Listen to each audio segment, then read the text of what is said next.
at the same company. We met in the corporate break room 6 years ago over cold coffee and broken vending machine snacks, got married in a quiet garden ceremony 3 years later, and built a modest, comfortable life in a suburban split-level house with a mortgage we could easily afford. Julian was charming, charismatic, and endlessly ambitious. He was the kind of man who could talk his way into a room, though he often relied on me to do the heavy numerical lifting that kept him there.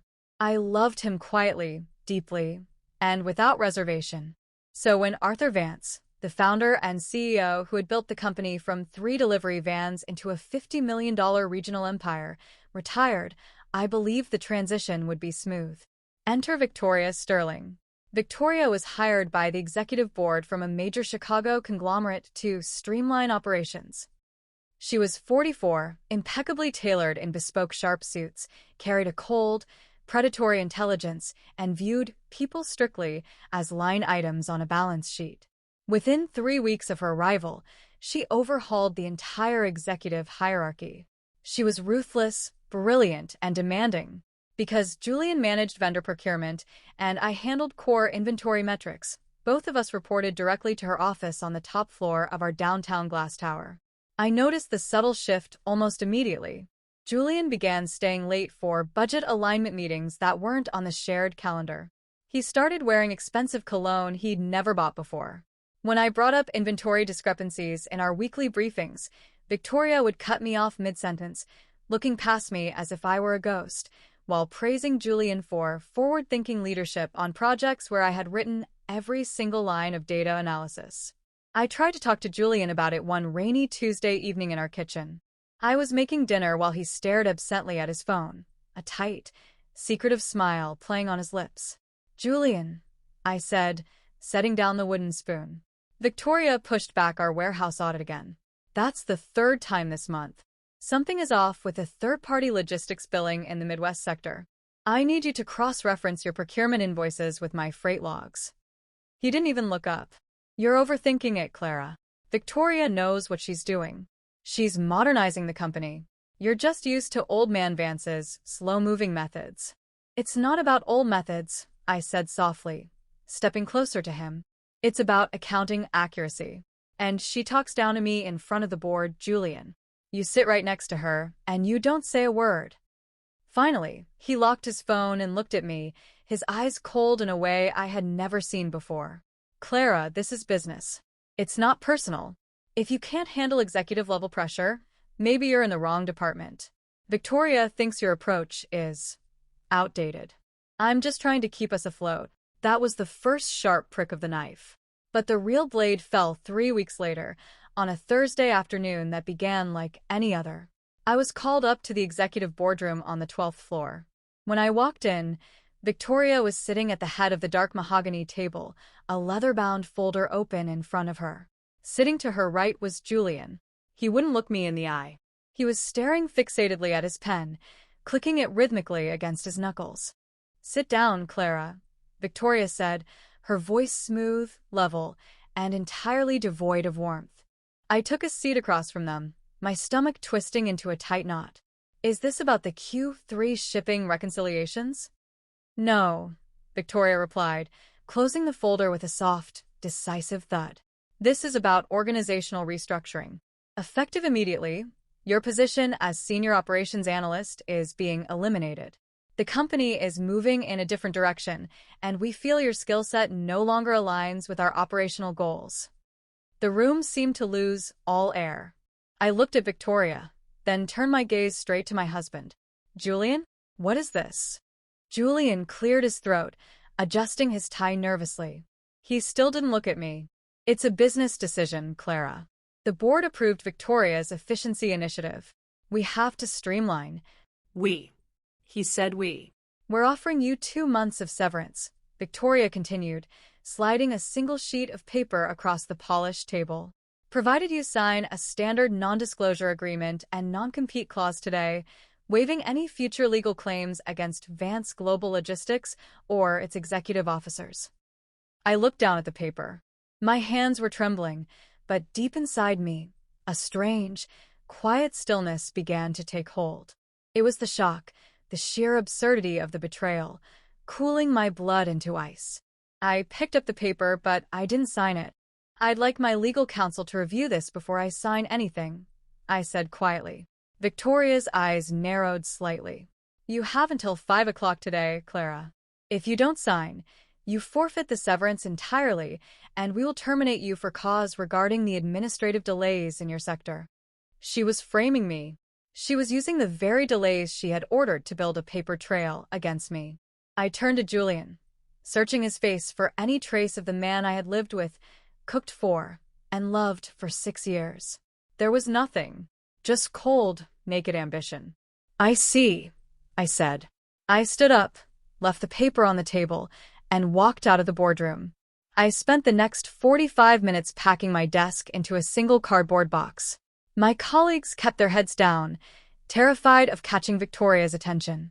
Only my junior analyst, a sharp 26-year-old named Marcus, slipped a thumb drive into my hand as I was loading my personal mug into the box. "Don't say anything," Marcus whispered, his eyes darting toward the hallway. "Just look at the folder named Project Apex when you get home." I drove home in silence, the rain drumming heavily against the windshield of my sedan. When I pulled into our driveway, I sat in the car for 20 minutes, trying to make sense of how my career had evaporated in a 15-minute meeting. But the true horror was waiting for me inside the house. When I unlocked the front door, the living room was in complete disarray. Wardrobe boxes lined the hallway. Julian was standing in the center of the room, packing his designer suits into a leather garment bag. I stood in the entryway, holding my box of office supplies. "What are you doing, Julian?" He stopped, sighing heavily, pulling a familiar white envelope from his inner jacket pocket. He set it on the dining room table. "It's over, Clara," he said, his voice flat, devoid of any guilt. "I'm moving out." I stared at the envelope. "Moving out? We were just fired. I was just fired." "We're married, Julian. Victoria and I are together," he said, stating it as casually as if he were reporting the weather. "It's been happening for 4 months. She's moving to a private estate in Upper Arlington, and I'm moving in with her. I've already filed for divorce. The papers are in that envelope." The world seemed to stop spinning. "For months," I whispered, "while I was working 80 hours a week trying to help you finish the quarterly procurement reports?" "You are holding me back, Clara," he said, zipping up his bag with a sharp, harsh sound. "You're comfortable being average. You wanted the suburban life, the quiet routine, the middle management ceiling. Victoria has real power. She's connected to national board members. With her, I'm going to be named Chief Operating Officer by the end of the year." He walked toward the door, carrying 2 large suitcases. He paused right next to me, not even bothering to look at my face. "Don't make this difficult," he added quietly. "The house is in both our names, but Victoria's lawyers drafted the settlement. You can keep the house, but you take the remaining mortgage. I'll take my investment portfolio and my vehicle. If you contest it, Victoria will make sure you never work in supply chain management in this state again." He pulled his keys from his pocket, tossed them onto the entryway table, walked out the front door, and got into a sleek black German SUV that I knew belonged to Victoria Sterling. I stood in the empty hallway of my house, listening to the rain beat against the roof. I didn't cry. I didn't throw anything. The shock was too deep, the betrayal too absolute. In less than 3 hours, I had lost my job, my marriage, my reputation, and my future. I walked into the kitchen, poured myself a glass of tap water, and sat down at the dining table in front of the divorce papers. Next to the envelope lay the small thumb drive Marcus had slipped me at the office. I opened my laptop, plugged in the drive, and clicked on the folder labeled Project Apex. As the files opened, my breath hitched in my throat. What I was looking at wasn't just corporate disorganization or heavy-handed management. It was a secondary, off-books ledger detailing millions of dollars in shell company freight invoices routing directly through a logistics hub in Delaware, invoices personally authorized by Victoria Sterling, with Julian's digital signature stamped on every single approval page. And at the very bottom of the primary master contract, listed as the silent registered owner of the holding company that owned the physical Delaware facility, was a name that made my heart completely freeze. The name printed at the bottom of the master contract was Arthur Vance. Not Vance Global Logistics, the corporation, but Arthur Vance, the retired founder himself, acting through an independent private trust registered in Delaware. I sat back in my dining chair, the screen of my laptop casting a cold blue light across the dark kitchen. My mind, trained by a decade of tracking subtle logistics anomalies, instantly began connecting the dots. When Victoria Sterling was brought in by the board, everyone assumed Old Man Vance had completely severed ties with the company he built. But he hadn't. He had structured his retirement exit through a sale-leaseback agreement of the primary shipping infrastructure. Victoria wasn't just streamlining the company. She was systematically routing high-margin freight through a private holding entity, siphoning capital away from Vance Global Logistics to artificially depress the company's valuation, likely prepping it for a hostile, low-cost takeover. And Julian, driven by his desperate vanity and blind ambition, had signed off on every single fraudulent billing transfer as director of procurement, believing he was securing a seat at the table with the big players. They had framed me for operational delays because I was the only person in the analytics department who actually reconciled freight logs down to the individual trailer code. If I had stayed another month, I would have caught the discrepancy naturally. By kicking me out and threatening me with a non-compete, they thought they were burying the only eyes in the building that could read the numbers. Eventually noticed the tax delta. The fall guy is already sitting in the executive suite. "What do we do?" I asked. "We don't sue," Eleanor said softly. "Not yet. A lawsuit gives them time to shred documents and liquidate assets. We let them think they've won completely. We let them execute their grand plan. And while they're celebrating, we build something they can't touch." Eleanor introduced me to a small group of private equity investors who had been trying to enter the Midwest logistics market for years.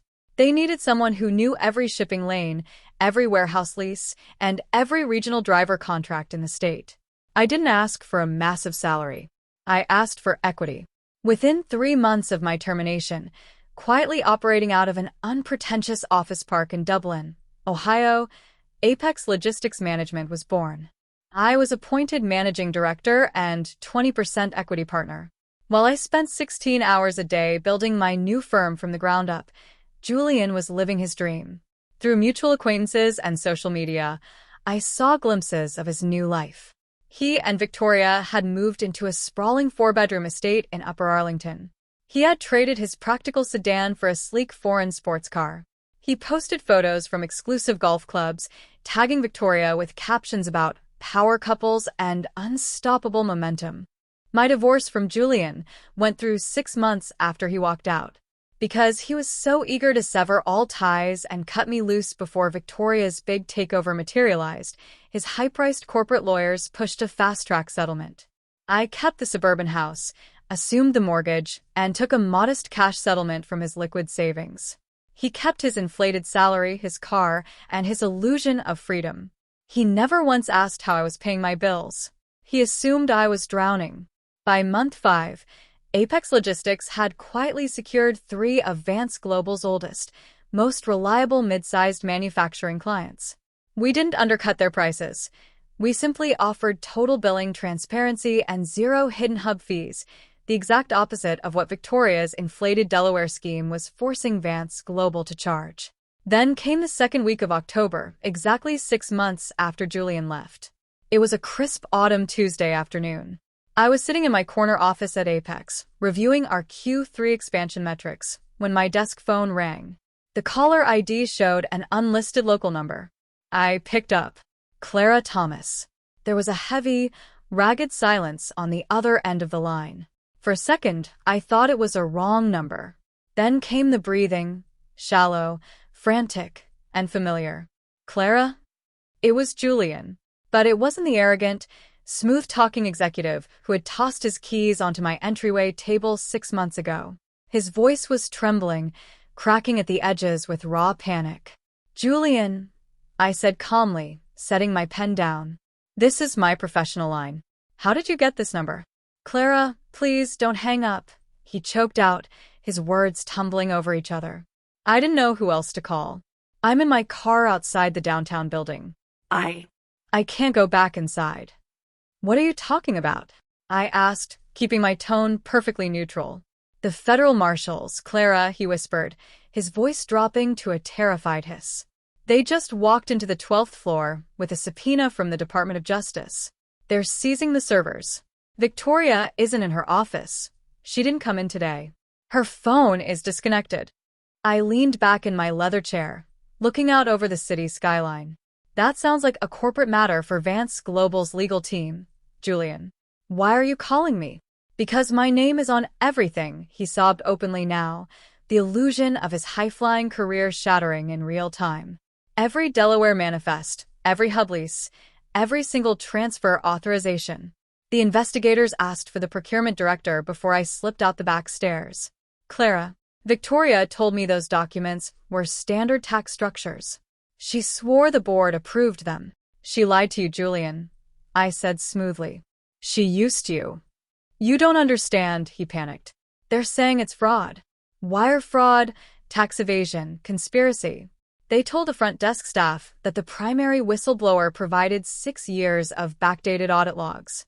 Clara, who could have given them 6 years of logs? Only someone who worked the metrics. He went dead silent on the phone. I could hear the heavy rustle of his jacket as he realized the truth. It was you, he breathed, his voice dropping into absolute horror. You did this. I didn't do anything, Julian, I replied softly. I simply refused to sign a non-compete, and I handed my work to a lawyer who cares about the truth. Everything else was done by you and Victoria. Clara, please, he begged, his tone shifting into a sickening, desperate grovel. We were married for 3 years. You know I'm not a criminal. I was foolish. I was blinded by her. I made a mistake. Please, you have to talk to your lawyers. Tell them I didn't know. Tell them I was tricked. I'll give you back everything. I'll leave Victoria. I'll move back home. We can fix this. I listened to him crying into the speaker of his phone. The man who had left me stranded without a career or a marriage, who had looked me in the eye and called me average. Julian, I said, my voice as steady as granite. Look out your driver's side window. There was a long, suffocating pause on the line. I heard the faint rustle of his phone moving against his ear, followed by the muffled sound of a car window sliding down. What? He stammered, his breath catching in his throat. What are you talking about, Clara? Look out your window, Julian, I repeated calmly, standing up from my desk and walking to the glass wall of my office. The silver sedan parked 3 spaces down from your sports car. The 2 men in gray suits sitting inside. I heard a sharp, panicked gasp over the line. They aren't federal marshals, I continued, watching the downtown intersection 5 blocks away from my high-rise view. They're process servers working for Eleanor Vance and the independent board of Arthur Vance's private estate. The Department of Justice isn't coming for you today, Julian. The civil court is. Civil court, he whispered, his voice cracking with absolute confusion. What civil court? When Victoria stripped Vance Global's assets, she didn't just steal from the corporation, I explained smoothly. She defaulted on the commercial land leases owned personally by Arthur Vance. And because you signed every single operational transfer as the sole managing director of procurement, you personally guaranteed the secondary indemnification clauses. Indemnification. He stopped, the sheer weight of the legal terminology crushing him. Clara, I don't even know what that means. I didn't read those addendums. Victoria told me it was routine paperwork. Ignorance isn't a legal defense, Julian, I said softly. You signed a personal liability guarantee for $12 million in defaulted commercial leases. Victoria didn't put her name on a single page of those secondary contracts. She used your ambition, your arrogance, and your desperation to prove you were better than me to turn you into her legal shield. She set me up, he breathed, the reality finally breaking through his denial. From the very beginning, she knew this was going to collapse. She knew, I agreed. And while you were busy buying designer suits and posting pictures at golf clubs, she was liquidating her personal assets and moving them into offshore trusts. She left for London late last night on a 3-week consulting trip. She isn't coming back, Julian. She took the money, and she left you with the debt. A broken, strangled sound came through the phone. It was the sound of a man who had traded his entire life for illusion, only to realize he was standing on air. "Clara, please," he whimpered, weeping openly now, without a shred of dignity left. "You have to help me. You know how those contracts work. You know the loopholes. You can talk to Eleanor. Tell her I was manipulated. I'll do anything. I'll sign the house completely over to you. I'll surrender my retirement portfolio. I'll work for your new company for free. Just don't let them ruin me." I listened to him beg, feeling a profound, quiet stillness settle over my chest. 6 months ago, I would have thrown myself into the fire to save him. 6 months ago, I would have stayed up all night tearing through contracts to find a way to protect my husband. But the man crying into the receiver wasn't my husband. He was a stranger who had looked at my pain, my dedication, and my loyalty, and decided it was worthless. "I can't help you, Julian," I said, my voice completely free of anger or bitterness. "Because I don't work for Vance Global anymore. And I certainly don't work for you." "Clara, wait." "Goodbye, Julian." I ended the call, set the phone back on its cradle, and turned off the speaker. I stood by my window for a long moment, watching the city traffic flow steadily beneath the afternoon sun, feeling the cold, heavy weight of the past 6 months finally lift off my shoulders. 2 hours later, Eleanor Vance walked into my office carrying a bottle of sparkling water and 2 crystal glasses. She set them on my desk, her sharp eyes gleaming with quiet satisfaction. "It's done," Eleanor said, pouring 2 glasses. "The board has officially frozen all secondary procurement accounts at Vance Global. The process servers delivered the civil summons to Julian in the parking lot 10 minutes after he hung up with you." "What happens to him now?" I asked, taking a seat across from her. "The board is filing for immediate emergency receivership," she replied, leaning back. "Julian will be stripped of his executive title by tomorrow morning. His personal accounts will be attached to the civil suit to recover the lease defaults. He'll be tied up in litigation for the next 5 years, and without Victoria's protection, he's facing severe regulatory fines from the Securities Exchange Commission for signing false compliance reports." She handed me a glass, her expression turning warm and respect-filled. "And as for Victoria," Eleanor added, "her offshore accounts in the Channel Islands were flagged this morning by federal investigators. She thought she was flying to London for a vacation, but her passport was flagged at Heathrow.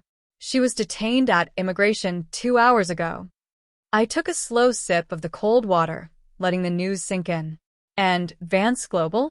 "Vance Global is restructuring," Eleanor said, setting her glass down and sliding a thick blue leather portfolio across the desk toward me. "Arthur wants to step down permanently. The board met an hour ago, and they made a unanimous decision." I looked down at the portfolio, then back up at Eleanor. "What is this?" "An offer of acquisition," Eleanor said softly. "Vance Global wants to merge its remaining distribution network with Apex Logistics. But we aren't offering you a management position, Clara. We're offering you the Chief Executive Officer chair of the combined company." I stared at her, the blue folder sitting between us on the polished wood. "Arthur recognized your work the moment he saw your audit," Eleanor continued. "He realized that while Victoria was burning the house down and Julian was holding the match, you were the only person in the entire organization who actually cared about the foundation. You built Apex from nothing in 6 months. You proved you didn't need Vance Global. Now Vance Global needs you." I reached out and opened the folder. Inside was a formal contract detailing a controlling equity stake, total operational authority, and a full seat on the board of directors. 4 days later, I walked back into the 12-story glass tower of Vance Global Logistics for the first time since the afternoon I was escorted out with a single cardboard box. The atmosphere in the building was electric, with nervous energy. Staff members stood in quiet clusters by the cubicles, watching as I walked through the lobby dressed in a tailored navy suit, accompanied by Eleanor Vance and 3 senior attorneys. As we stepped into the glass elevator to take us to the executive floor, the doors began to close. But just before they shut completely, a hand caught the sensor, forcing the doors back open. It was Julian. He looked unrecognizable. His hair was disheveled, his designer suit was wrinkled, and dark, hollow circles shadowed his eyes. He was carrying a cardboard box filled with his desk items, looking entirely broken and exhausted. He froze when he saw me standing inside the elevator. For 3 long seconds, nobody said a word. Julian looked at my suit, then at Eleanor, and finally at the leather portfolio tucked securely under my arm. The realization hit him with physical force. His mouth opened slightly, but no words came out. He stepped back out of the doorway, lowering his head in complete, utter defeat as the elevator doors slowly slid shut between us. The silence inside the elevator as it ascended to the 12th floor was absolute. I looked up at the digital floor indicator glowing above the doors, watching the numbers rise. 8, 9, 10, 11, 12. The slight chime sounded, the glass doors slid open, and I stepped into the executive suite. The board of directors was waiting in the main conference room, the exact same room where Victoria Sterling had sat 6 months earlier, sliding a termination paper across the table and threatening to ruin my career. But this time, the head of the mahogany table was empty, waiting for me. Arthur Vance stood near the floor-to-ceiling windows, looking noticeably older, his silver hair catching the morning sunlight. When he turned and saw me walk in, he walked forward without hesitation, extending his hand. "Clara," Arthur said, his voice deep and raspy, carrying the weight of genuine regret. "I built this company with my bare hands, but my biggest mistake was handing the keys to people who cared about power instead of purpose. I am deeply sorry for what was done to you in this room." "Thank you, Arthur," I replied, taking his hand with a firm, steady grip. "Let's make sure it never happens again." That afternoon, I signed the merger agreement. Apex Logistics Management officially absorbed Vance Global's regional infrastructure, creating a streamlined, ethical, and completely transparent supply chain network across the Midwest. As Chief Executive Officer, my first official act was to reinstate Marcus as Director of Operations Analytics.